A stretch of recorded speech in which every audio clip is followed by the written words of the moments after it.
Hey, this is Mad Movie Mark of the Mad Movie Mark Movie Reveal. Thank you for joining me as I review the 2020 comedy drama I Will Make You Mine. He's pretty good. Yeah. Go. Yeah, he seems talented. How'd you find this guy? Just stumbled on him. Hey, well, that's very nice of you. Thank you. And I will take new listeners any way I can get them. I thought this movie was very good. The music in this movie is absolutely phenomenal. The music made the movie for me. I might actually go and buy the soundtrack to the movie just because it is so good. It really fits well here, and there are two actual musicians who are in this movie who play very well together. They play off each other very well. They are Go Nakamura and Ye Ming, and absolutely phenomenal. I also thought the decision to make this movie in black and white was also the better decision. I can't put my finger on it, but I just don't think this movie would have been that great in color. It's just the pacing of the movie, the feeling that the movie gives you. It just, everything to me screams better black and white, and I thought it was just the best decision. So this movie has a 100% fresh rating from the critics on Rotten Tomatoes and a 91% fresh rating from the audience. I am currently reviewing every movie that has a 100% fresh rating from the critics in chronological order, and once I have reviewed them all, I will rank them from worst to best.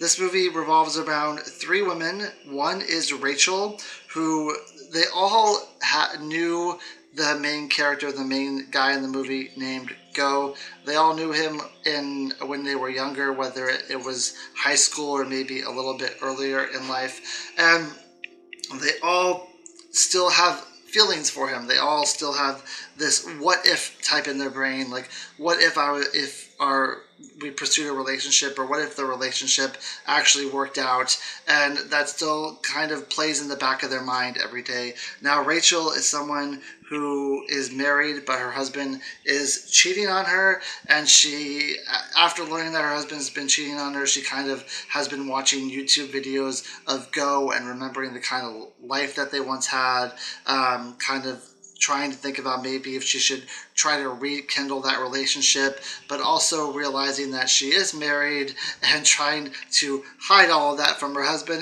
and have her husband not find out that she is thinking about pursuing this relationship again with Go. Erica is Go's wife, and he has a child with her. Now, they have recently split up. I'm not sure if we get a reasoning. I don't remember if we get a reasoning for why they have split up. But we know that she is not very supportive of him being a music artist. In fact, he quit being a music artist and took a regular 9-to-5 job because it was not something that she thought like an adult should do. She thought that he should pursue like a regular job where he can get a regular paycheck, especially since they have a child together. But now their relationship has kind of ended, but he still wants to be with her. He still wants to pursue her. He still wants to be in his daughter's life and be with her at the same time. Now, her father, his wife's father, has actually recently also passed away, so he's kind of working on a song that he can sing during the funeral. And when he sings this song during the funeral, it's actually it's a very funny scene, even though it's like not supposed to be because it's at a funeral. But he says that this is a song that I wrote when I was younger, and I like sold it to some commercial he sold it to for a jingle, but it's about a song he wrote for like funeral purposes when he was younger, but he sold it as a jingle, which I thought was absolutely hilarious, because that's the kind of oddities that you get in music, where a song is really it's meant to be something, it's meant to be impactful, it's meant to have a purpose, and then you sell it for like laundry detergent or something, which is crazy and sad all at the same time. So he still loves her and he still wants to be with her. Now, we also have Ye Ming, who is trying to have a music career, but is not doing very well with her career. And she kind of learns through the grapevine that Go has broken up with his wife, and she tries to pursue him as well. So you have two women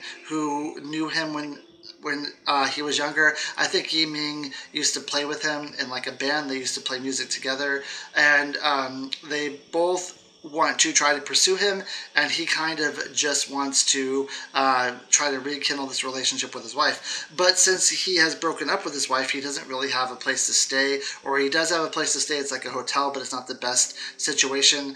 So Ying Ming offers to have him stay with her, and she wants him to help her write a song that she's been working on. So he agrees to do that. He brings like his daughter over to his house, and he helps her write the song.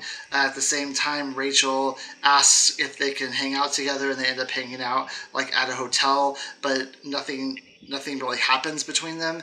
And I get the feeling like through this movie that they have these ulterior motives where they want to pursue him as a relationship and rekindle that old flame, and they have that what if in the back of their mind, like what if I actually did this in my life and actually pursued something that I really wanted to pursue, whereas he thinks that these are all like things that they're doing out of friendship, things that they're doing because they want to hang out together, because they want someone to just hang out with for the afternoon or whatever. It doesn't seem like he ever thinks of this as pursuing like a relationship that's being pursued. But I also think that his mentality is not that much of an adult yet. Like he should see this as they're pursuing him, but he doesn't.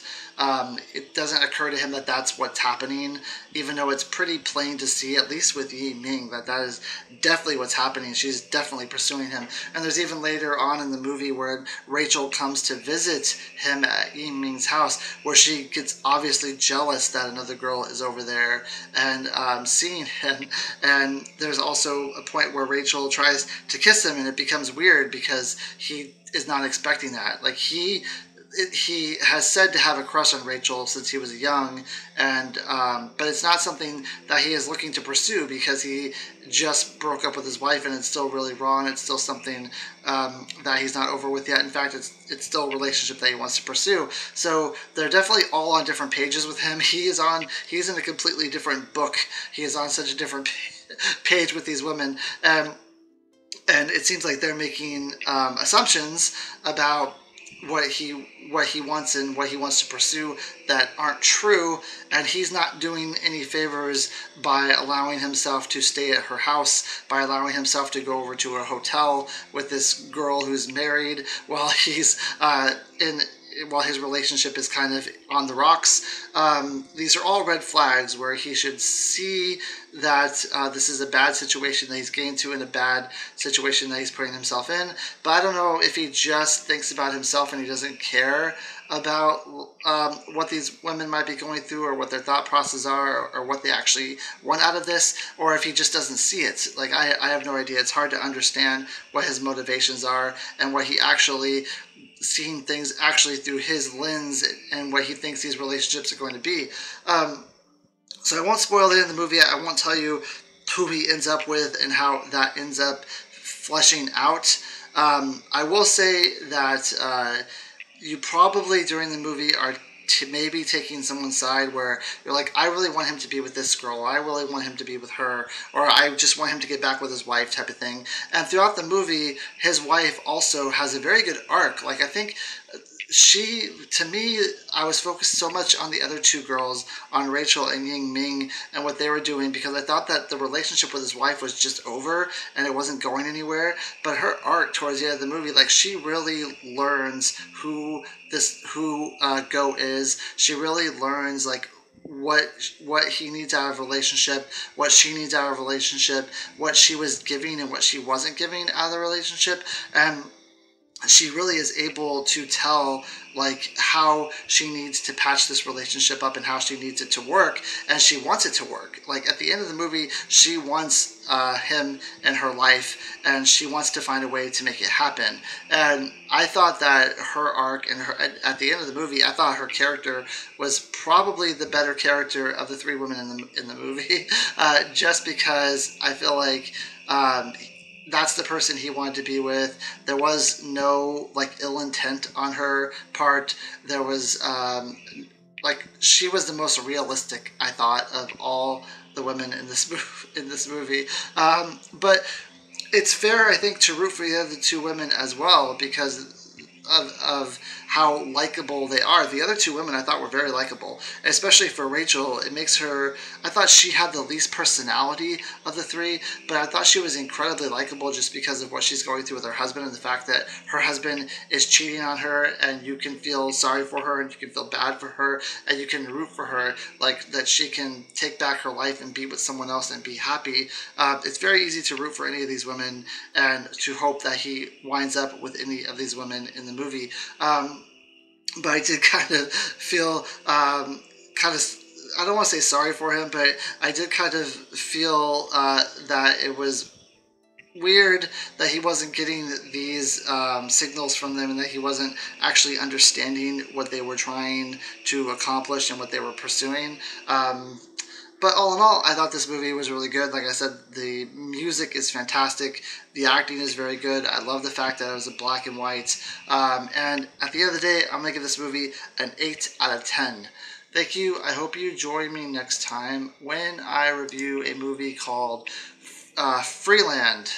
Thank you. Have a great day.